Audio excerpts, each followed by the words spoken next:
Pemirsa, dengan tertunduk lesu Samu gunoke baju tahanan, kedua pelaku maling motor di 20 TKP dengan gunoke senjata api berhasil ditangkap Satreskrim Unit Ranmor Polrestabes Palembang.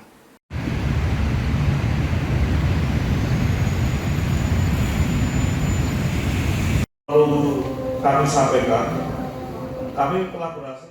Dua kawanan pelaku maling motor di 20 TKP dengan gunoke senjata api berhasil ditangkap Satreskrim Unit Ranmor Polrestabes Palembang yang dipimpin langsung oleh Kadit Ranmor Ibtu Joni Palapa pada Minggu 6 April 2025 sekira jam setengah 5 subuh.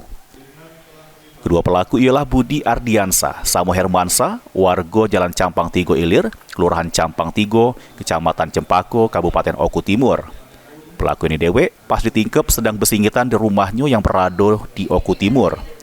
Yang mana kedua pelaku ini terakhir ngelaku ke aksinya pada hari Jumat tanggal 4 April 2025 di Jalan Ahmad Yani, Lorong 2 Saudara, Kelurahan 13 Ulu, Kecamatan Seberang Ulu 2 Palembang.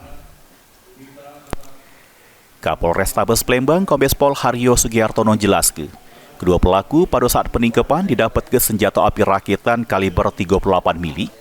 Haryo nambah ke modus pelaku ialah terkait ekonomi, pas ngelaku ke aksinya dengan kuno ke kunci T.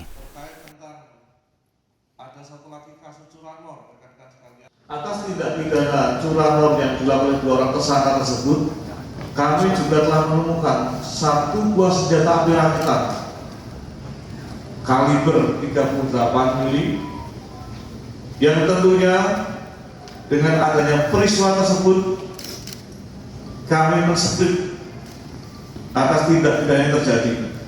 Dengan demikian kami berharap pelaku ini dapat dihukum semaksimal mungkin yang pada akhirnya akan bisa menjalani sebuah proses peradilan secara maksimal sesuai dengan tindak pidana yang telah dilakukan. Atas ulahnya, pelaku bakal terancam hukuman 7 tahun penjara, sedangkan untuk kepemilikan senpi, keduanya bakal diancam undang-undang darurat dengan ancaman 15 tahun penjara. Suryadi, PAL TV.